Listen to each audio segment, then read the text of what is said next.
नमस्कार, मैं डॉक्टर शुभम सक्सेना परिवर्तन श्रृंखला में आप सभी का पुनः स्वागत करती हूँ। आप सभी का अभिनंदन है दोस्तों। हम फिर मिल रहे हैं परमहंस योगानंद जी की पुस्तक मैन्स इटर्नल क्वेस्ट, मानव की निरंतर खोज। और उस खोज में हमने अभी तक जाना है कि जो मनुष्य है वो इस भौतिक जगत में आया है और इस भौतिक जगत में आकर उसके पास है भौतिक शरीर, मानसिक शरीर और आध्यात्मिक शरीर। भौतिक शरीर, मानसिक शरीर और आध्यात्मिक शरीर, इन तीनों शरीरों के साथ इन तीनों की इच्छा शक्तियाँ भी हैं और इन तीनों इच्छा शक्तियों के साथ मानव इस भौतिक जगत में निवास करता है। तो दोस्तों, जब मानव भौतिक शरीर की सुनता है, अपने शरीर के हिसाब से काम करता है, अपने इंद्रियों को चाहने लगता है, तो वो आ जाता है इस भौतिक जगत के माया जाल में और फंस जाता है। मानसिक शरीर की जब वो सुनना शुरू करता है तो उसके अंदर आता है एक तर्क, एक एनालिटिकल थिंकिंग, एक इच्छा शक्ति। अगर वो इस इच्छा शक्ति को अच्छे माहौल से, पॉजिटिव अप्रोच के साथ, एक उद्देश्य के साथ जीना शुरू करता है तो वो पहुंच सकता है ईश्वर के करीब। उसके साथ उसकी डेवलप होनी शुरू हो जाती हैं आध्यात्मिक शक्तियाँ। तो आज की इस सीरीज़ में हम जानेंगे इच्छा शक्ति और उस इच्छा शक्ति के साथ हम कैसे ईश्वर तक पहुंच सकते हैं, कैसे ईश्वर इच्छा शक्ति के, मनुष्य की इच्छा शक्ति के साथ आप मनुष्य के साथ ही जुड़ जाता है और मनुष्य ईश्वर के संपर्क में आना शुरू हो जाता है। तो इच्छा शक्ति मनुष्य के जीवन में बहुत ही अच्छा योगदान देती है और उस योगदान में हम कैसे सहयोगी हो सकते हैं, कैसे हम इच्छा शक्ति को पा सकते हैं, इसके बहुत सारे उदाहरण परमहंस योगानंद जी ने बताए हैं। तो दोस्तों, शुरू करते हैं। अपने आप को परिवर्तित करना है और इच्छा शक्ति के सहयोग से हमें भी ईश्वर की प्राप्ति की तरफ बढ़ते जाना है। तो इच्छा शक्ति ही वो चीज़ है जो आपके अंदर है, क्योंकि मनुष्य का जो शरीर है आपने देखा होगा, उसके अंदर सेल हैं, टिश्यूज़ हैं, उसके ऑर्गन्स हैं, उसके सिस्टम्स हैं और सभी सिस्टम चलते हैं प्राणवायु से। प्राणवायु के द्वारा ही मनुष्य इस जीवन को जी पाता है। प्राणवायु अगर आपके अंदर नहीं है, कुछ नहीं हो सकता। और उस प्राणवायु के प्रति चेतन रहना, हमेशा ये जानना कि आप तभी तक हैं जब तक ये आपकी प्राणवायु है। तो फिर इस भौतिक जगत में तुरंत प्राणवायु गई, आपकी सारी इच्छाएं एक तरफ रह जाएंगी। आप कुछ नहीं कर सकते अगर आपके साथ वो प्राणवायु नहीं है। और वो आपकी 78,000 जो हमारी नाड़ियाँ हैं उसके द्वारा आपके अंदर प्रवाहित होती रहती है। और ये प्रवाह शक्ति किसने दी है? ईश्वर ने ही तो दी है हमें। ईश्वर की इस प्राणवायु शक्ति से हम इस जीवन यापन को कर पा रहे हैं इस भौतिक जगत में दोस्तों। तो फिर क्या करना है हमें अपनी मानसिक जो शक्ति ईश्वर ने दी है, या हम कहें मानसिक इच्छा शक्ति और भौतिक इच्छा शक्ति को मिला के नहीं रखना है। होता क्या है, हम भौतिक जगत में आते हैं और हमें चाहिए होती हैं इच्छाएं अनंत होती हैं, क्योंकि आवश्यकता जो है उनको हम पूर्ति कर सकते हैं। पर जब इतने सुंदर भौतिक जगत में हम रहते हैं तो हमें इच्छाएं जागती ही हैं। पर उन इच्छाओं से हम इस भौतिक जगत को बहुत ज़्यादा रम जाते हैं, उसमें हम बहुत अच्छे से उसी को अपना सब कुछ समझने लगते हैं। अपनी एक दिनचर्या देखिए दोस्तों, सुबह हम ब्रेकफास्ट कर लेते हैं, फिर हम क्या करते हैं, फिर हम लंच करते हैं, फिर हम डिनर की तैयारी करते हैं और उसके बाद हमें पता है हमें सोना है। तो अब हम क्या कर रहे हैं, यंत्रवत जी रहे हैं। उस यंत्रवत जीवन में हमारी कोई इच्छा नहीं होती कि अंदर से जो एक दृढ़ इच्छा शक्ति, मानसिक इच्छा शक्ति हमारे अंदर आए। हम उसकी तरफ तो ध्यान ही नहीं दे पाते दोस्तों। हम ये समझते ही नहीं है कि हम यहाँ क्यों आए हैं। पर जो एक योगी होता है, जो ध्यान करता है, उसके अंदर थोड़ी चेतना आती है और वो समझता है कि वो यहाँ पर किस उद्देश्य से आया है। योगी जन, संत जन अपने मानसिक शरीर को और अपने भौतिक शरीर के बीच को और दोनों की इच्छाओं को समझते हैं कि उन्हें कब क्या करना है। एक उदाहरण बताते कि जो संत फ्रांसिस थे, उनको आँखों में कुछ बीमारी हो गई और जिसका उपचार था कि गरम रॉड उनकी आँख से कान तक उनको लगाई जाएगी और उस समय बेहोश करने का कोई भी इंजेक्शन नहीं होता था दोस्तों। उनके जो शिष्य थे, जो उनके आसपास थे, वो उस दर्द को, असहनीय पीड़ा जो उनको हुई, उसको सोच करके ही बहुत परेशान हो गए। पर संत फ्रांसिस जानते थे कि अपने मन को अपने तन से दोनों की इच्छा शक्ति को कैसे मिला के रखना है, और उन्होंने वो क्रिया करने के लिए कहा और उसको सहा। और उनको पता था कि हमारे अंदर जो आत्मा है उसको तो कुछ नहीं हो सकता, आत्मा नश्वर है।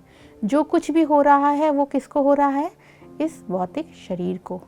तो ऐसा नहीं है कि जो योगी जन हैं उनको कोई कष्ट नहीं आते या वो परेशान नहीं होते, या जो जीवन की जितनी हम चैलेंजेस बोलते हैं अपनी लाइफ में उनको होते नहीं हैं या वो सहते नहीं हैं।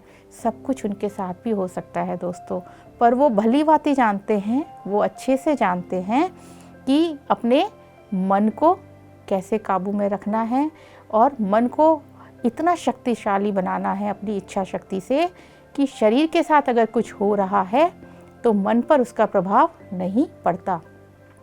जैसे कि जीसस क्राइस्ट को सूली पर लटकाया गया, हम सभी जानते हैं कितनी वेदनादायक वो स्थिति थी, पर जीसस भी जानते थे कि मन और तन में कैसे हमने जोड़ना है, और मन उनका इतना शक्तिशाली था कि वो तन की पीड़ा को कुछ समझ ही नहीं पाए। और तीसरा, वो जानते थे कि ये मेरे ईश्वर का आदेश है।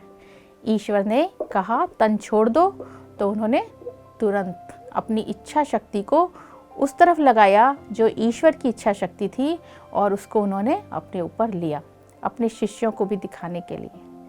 तो जो बड़े बड़े हमारे आदर्श पुरुष हैं, चाहे वो कृष्ण हो, चाहे वो जीसस हों, चाहे वो बुद्धा हों, चाहे वो सेंट फ्रांसिस हों, सभी के जीवन में चैलेंजेस आते हैं, सभी के जीवन में परेशानियां आती हैं, पर भौतिक शरीर में वो ये जानते हैं कि जो कुछ भी हो रहा है वो इस भौतिक शरीर के ऊपर हो रहा है, और मैं एक आत्मा हूँ, मैं अनंत हूँ, आत्मा कभी मरती नहीं है। हमारे अंदर जो एक बहुत ही शक्तिशाली चीज़ है वो है हमारी चेतना, हमारी इच्छा शक्ति, हमारी आत्मा और हमारी मन की शक्ति। मन की शक्ति को दोस्तों जिसने भी हासिल कर लिया, जिसने भी ये जान लिया कि मन को शक्तिशाली करना है, वो कुछ भी कर सकता है। मन या भाव, आपके भाव यथ भावम तथ भवति। जो आप सोचते हैं दोस्तों, उसको इच्छा शक्ति देते हैं, उसको उद्देश्य देते हैं, वो पूर्ण होना ही होना है, उसको कोई भी नहीं रोक सकता दोस्तों। तो इच्छा शक्ति जो है वो मनुष्य के अंदर है, पर मनुष्य को ये पता ही नहीं है कि वो अपनी इच्छा शक्ति से कितने मिरेकल कर सकता है, क्या क्या हासिल कर सकता है। भौतिक जगत में भी अगर आपको अपने शरीर से रोग हटाना है, स्वस्थ रहना है, वो भी आप इच्छा शक्ति से दोस्तों कर सकते हैं। आपको संपूर्ण स्वास्थ्य मिल सकता है आपकी इच्छा शक्ति से। आपको एक भाव देना है, आपको एक इच्छा देनी है दोस्तों। आपको वैभव चाहिए, वो भी मिल सकता है। आपको किसी इंद्रिय, जो आपके इंद्रिय जनित सुख हैं, आप वो भी अपनी इच्छा शक्ति से प्राप्त कर सकते हैं, और इंद्रियों के परे भी जा सकते हैं दोस्तों। आप अपनी इंद्रियों को वश भी कर सकते हैं अपनी इच्छा शक्ति से। पर इच्छा शक्ति कैसी होनी चाहिए? प्रबल। प्रबल मीन्स कि उसके बाद दूसरा विचार आपको नहीं लाना है। आप एक उद्देश्य के पीछे तब तक लगे रहेंगे दोस्तों, तब तक लगे रहेंगे और तब तक लगे रहेंगे जब तक कि आपको वो उद्देश्य प्राप्त ना हो जाए और आप इच्छा शक्ति को दृढ़ करते जाइए, अपने प्रण के पक्के होते जाइए, आप उसके पीछे लगे रहिए। ऐसा ही एक और उदाहरण परमहंस योगानंद जी देते हैं कि मैं बचपन में अपने दोस्तों के साथ खेल रहा था, बहुत छोटा था आयु में, और खेलते खेलते मेरे अंदर एक इच्छा जागी कि मैं 500 लोगों को भोजन कराऊंगा। और मैंने अपने दोस्त से बोला कि मैं 500 लोगों को भोजन कराऊंगा। दोस्त वो भी छोटा बच्चा ही था, उसको बहुत आश्चर्य हुआ। उसने कहा पर पैसे कहाँ से आएंगे? तो मेरे अंदर से एक और विचार आया कि पैसे तुम ही उपलब्ध करवाओगे, तुम्हारे माध्यम से ही आएंगे। और दोस्त को बहुत आश्चर्य हुआ। उसने बोला ऐसा नहीं हो सकता, मेरे पास भी पैसे नहीं हैं और मैं ऐसा नहीं करूँगा। और वो चला गया। और मेरा ये विचार कि मुझे भोजन कराना है पर मेरे पास पैसे नहीं हैं, मैं उस इच्छा शक्ति को प्रण के साथ सोच रहा था, भाव दे रहा था।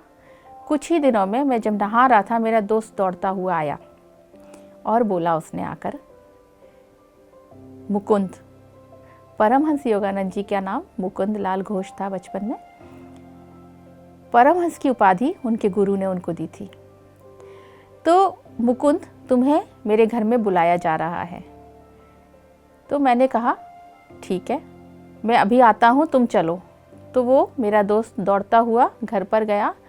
तो माँ ने बोला कि तुम्हें चाची बुला रही हैं। वो अपनी चाची के पास गया और उसने चाची से पूछा कि चाची आप क्यों बुला रहे हैं मुझे?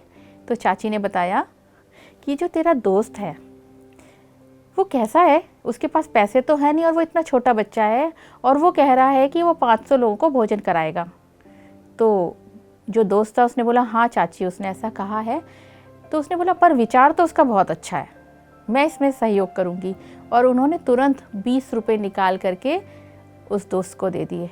और दोस्त जो दौड़ता हुआ मेरे पास आया और उसने बोला कि चाची ने जो 500 लोगों को हमें भोजन कराना है उसके लिए 20 रुपये दिए। तो दोस्तों देखा आपने कि इच्छा शक्ति से जो सोचा था, दोस्त के माध्यम से ही पैसे आए। और फिर उनके बाद आसपास के लोगों को पता चला कि मुकुंद 500 लोगों को भोजन कराने वाला है। तो धीरे धीरे सभी ने उसमें कंट्रीब्यूशन करना शुरू किया। और योगानंद जी कहते हैं कि उस दिन वो भोज 1200 से 1500 लोगों ने किया, 500 से कहीं ज़्यादा। और ये सब कैसे हो पाया? संकल्प शक्ति के कारण। और इसी तरीके से वो कहते हैं कि कलकत्ता में मैंने पहले पुस्तकालय की जो स्थापना की अपने, वो भी इसी संकल्प शक्ति से की। इतनी सारी बुक्स, इतना बड़ा पुस्तकालय मेरे संकल्प के कारण ही हो पाया। तो संकल्प अगर आप करते हैं और उसके अंदर वो प्रण रखते हैं तो प्रण कैसा होता है, इच्छा शक्ति कैसी होती है, वो ईश्वर की इच्छा शक्ति से जुड़ जाती है। और ईश्वर भी आपको सहयोग करने आ जाते हैं आपके एक अच्छे उद्देश्य के लिए। तो जो भी इच्छा शक्ति दोस्तों रखें आप, वो कैसी होनी चाहिए? एक तो प्रण के साथ कि मैं इसे पूरा करूँगा, एक उद्देश्य के साथ, और तीसरा वो उद्देश्य ऐसा होना चाहिए जो आपको सार्वजनिक रूप से अच्छे फल की तरफ ले जाए, जो दूसरों के सहयोग के लिए हो, जिससे समाज का कोई ना कोई कल्याण हो। अगर आप इस उद्देश्य से साफ मन से कोई भी इच्छा शक्ति रखते हैं दोस्तों, तो वो ज़रूर पूरी होती है। दोस्तों, हमारे चारों ओर जो हमारी परिस्थितियां हैं, जो हमारा साम्राज्य है, वो हमें आकर्षित करता है।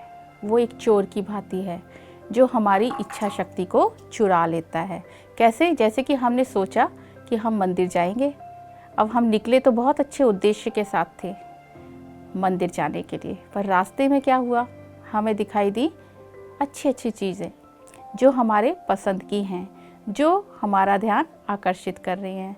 हमने क्या किया, हम उनकी तरफ गए, अपना समय उसमें लगाया, थोड़ी खरीदारी की, और तब तक क्या हुआ, मंदिर बंद हो गया। हम अपनी उद्देश्य, अच्छे उद्देश्य के साथ निकले तो थे, पर इच्छा शक्ति क्योंकि हमारी ढीली पड़ गई, हमने उस इच्छा शक्ति पर ज़्यादा ध्यान नहीं दिया और दूसरी जगह अपना ध्यान लगाया, तो हम अपने उद्देश्य से भटक गए। तो इच्छा शक्ति कैसी होनी चाहिए? दृढ़ होनी चाहिए, प्रण पक्का होना चाहिए। ईश्वर ने हमें भेजा है इच्छा शक्ति के साथ। एक अच्छी इच्छा शक्ति हम चाहें तो स्वीकार करें और ना चाहे तो स्वीकार ना करें। बुरी इच्छा शक्ति को भी हम स्वीकार करते हैं और वो भी हमारे हाथ में है कि हम चाहें तो हम स्वीकार कर सकते हैं और ना चाहे तो स्वीकार ना करें। दोनों ही जगह पर चॉइस हमारी है, फ्री विल हमारी है कि हम क्या चाहते हैं, हम कैसे चाहते हैं। हमें ईश्वर तक अगर पहुंचना है दोस्तों, तो हमें अपनी अच्छी इच्छा शक्ति के साथ, एक अच्छे उद्देश्य के साथ, एक अच्छे प्रण के साथ प्रयास करना है। और कैसे कर सकते हैं? इसमें हमारा सहयोग देता है ध्यान। ध्यान हमें एकाग्र बनाता है, हमें समझ में आने लगता है। जब हम अपने साथ बैठते हैं ना दोस्तों, एकाग्रता के साथ, शांति के साथ, तब क्या होता है, थोड़ी सी इच्छाएं जो हैं, क्योंकि हमारा जो माइंड है वो डाइवर्ट होता है, हम समझ पाते हैं, हम विचारशील होते हैं। जब हम विचारशील होते हैं तो विचारशील इच्छा शक्ति हमें बहुत सहयोग देती है। और एक है अविचारशील इच्छा शक्ति। अविचारशील में हमारे मन में विचार आया, चलो सिनेमा देखने चाहते हैं, चलो मूवी देख कर आते हैं आज, और हम तुरंत चल देते हैं। हमने सोचा क्या था कि हम ध्यान करेंगे। जैसे ही हम ध्यान में बैठते हैं, हमारे मित्र हमसे मिलने आ जाते हैं। अब क्या करें? हम उठ करके अपने मित्रों को देखने पहुंच जाते हैं। तो जो विचारशील इच्छा शक्ति है वो हमें विचार देगी। वो क्या कहेगी कि हम मूवी थोड़ी देर में भी देखने जा सकते हैं, पहले हम ध्यान में बैठे हैं, हम ध्यान कर लेते हैं। जब हम दोस्तों से मिल रहे हैं तब भी हम मन में अंदर ही अंदर अपने ईश्वर को याद कर सकते हैं, ईश्वर के साथ रह सकते हैं, ईश्वर की इच्छा में रह सकते हैं। तो ये हो गई हमारी विचारशील इच्छा शक्ति, जो हमें देती है तर्क, जो हमें देती है एनालिसिस करने की शक्ति, और एनालिसिस हमें ज्ञान तक ले जाती है। तो जब इच्छा शक्ति और ज्ञान मिल जाते हैं ना दोस्तों, तब हमारी इच्छा शक्ति को एक और दृढ़ता मिलती है। जब हमारे साथ ज्ञान होता है, जब हमें समझ में आता है कि क्या सही है और क्या गलत है। आपने कोई निर्णय लिया, ज्ञान के द्वारा ही लिया मान लेते हैं, पर मान लीजिए वो निर्णय आपका सही नहीं निकला, तब आपने क्या करना है? उस पर टिके नहीं रहना है। अब वहाँ पे दृढ़ता नहीं दिखानी है, उस निर्णय को हमने एनालाइज करना है। सही है तो रखना है, और अगर वो सही नहीं है, हमारे हित में नहीं है, समाज के हित में नहीं है, तो हमें उसे तुरंत परिवर्तित कर देना चाहिए। अगर हम ऐसा कर लेते हैं तो समय के अनुसार ज्ञान ने हमें सहयोग किया। तो जो सिद्ध पुरुष होते हैं ना, जो योगी लोग होते हैं, या हमारे कृष्णा हुए, या हमारे जीसस हुए, बुद्धा जी हुए, वो कैसे थे? बिल्कुल कोमल। जब वो आपके साथ होते हैं तो इतने सरल, इतने सहज कि लगता है कि इनसे सरल कोई है ही नहीं। पर जब वो अपने इच्छा शक्ति को प्रण करते हैं तो वो इतने कठोर हो जाते हैं कि पूरी दृढ़ता के साथ उस एक निर्णय पर टिके रहते हैं। ऐसे ही दृढ़ता से हमें भी टिके रहना है अपने एक उद्देश्य को, जिसको हमने निर्धारित किया है कि हमें इस पृथ्वी लोक में, इस भौतिक जगत में, इस संसार में जो हमें माया है, मोहती रहती है, अपनी तरफ खींचती रहती है, और हम उसमें यंत्रवत एक रूटीन लाइफ में, उसके माया के प्रपंच में फंसे रहते हैं। वो जैसा चाहती है, जैसा शरीर हमारा चाहता है, हम वैसा ही करते जाते हैं।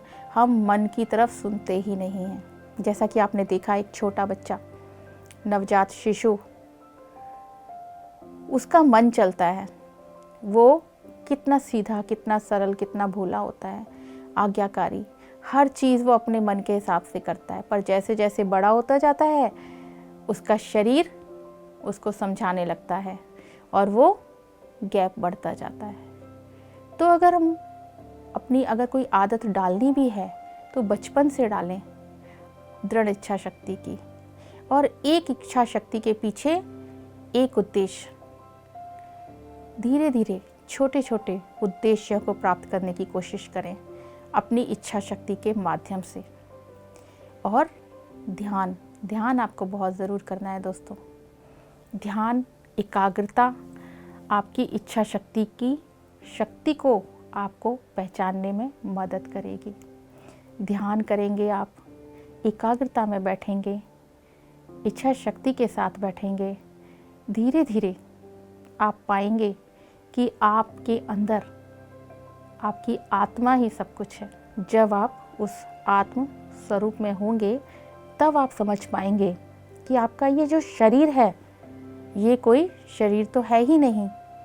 आपको ना इसके हाथों की ज़रूरत है, ना आपको इसके पैरों की ज़रूरत है, ना आपको किसी और चीज़ की ज़रूरत है। आपके कान बिना इस भौतिक शरीर के भी सुन सकते हैं, देख सकते हैं, स्वाद को चख सकते हैं और सब कुछ समझ सकते हैं। तो जब आप इस आत्म स्वरूप रूप में आ जाएंगे तब दोस्तों कोई पीड़ा होती ही नहीं, कोई दर्द नहीं होता, लाइफ में कोई चैलेंज नहीं है। जब आप इस आत्म स्वरूप में होते हैं दोस्तों तो ईश्वर आपके बहुत करीब होता है, बहुत नज़दीक होता है। वो आपके उद्देश्यों के साथ एक रूप होता है। फिर मृत्यु का क्या डर दोस्तों। ईश्वर का आदेश है, शरीर छोड़ दो। जीसस क्राइस्ट ने छोड़ दिया। क्यों? क्योंकि शरीर तो है ही नहीं, जो भी है सब मन और हमारी आत्मा है और हमारी इच्छा शक्ति है। इस इच्छा शक्ति से हम 2 मिनट में बैरागी बन सकते हैं और ध्यान के माध्यम से मोक्ष की प्राप्ति कर सकते हैं, ईश्वर से मिल सकते हैं। तो दोस्तों आज के इस एपिसोड में इतना ही है। मैं आशा करती हूँ कि हम सब अपनी इच्छा शक्ति पर ध्यान देंगे, उसको एक उद्देश्य देंगे, ध्यान में बैठेंगे, इच्छा शक्ति के माध्यम से अपनी हर इच्छा को जो उचित हो, जो ईश्वर के नज़दीक आपको ले जाए, उस पर आप इच्छा शक्ति को दृढ़ बनाइए, इच्छा शक्ति में प्रबलता लाइए और अपने आप को परिवर्तित कीजिए, जैसा कि परमहंस योगानंद जी चाहते हैं कि इच्छा शक्ति ईश्वर तक पहुंचने का एक बहुत ही सरल मार्ग है। तो आज के एपिसोड में इतना ही दोस्तों, हम फिर मिलेंगे अगले एपिसोड में। आप PMC हिंदी के साथ जुड़े रहिए और हमारी परिवर्तन श्रृंखला को देखते रहिए। आपका बहुत बहुत आभार। PMC हिंदी बदले जीवन।